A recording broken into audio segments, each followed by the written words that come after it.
In this video, I'll be showing you how to buy Bitcoin and showing you the exchanges for that country. So let's get started. The first thing I want to do is click country.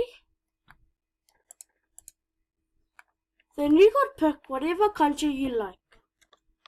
But I'm going to use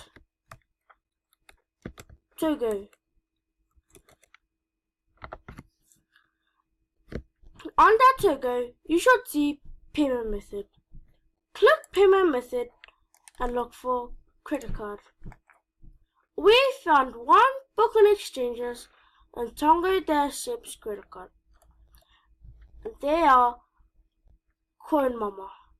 CoinMama allows customers in almost every country to buy Bitcoin with a credit or debit card. You can click the blue button to re-review or click the green button to buy Bitcoin on CoinMama. So I'm going to end the video right here.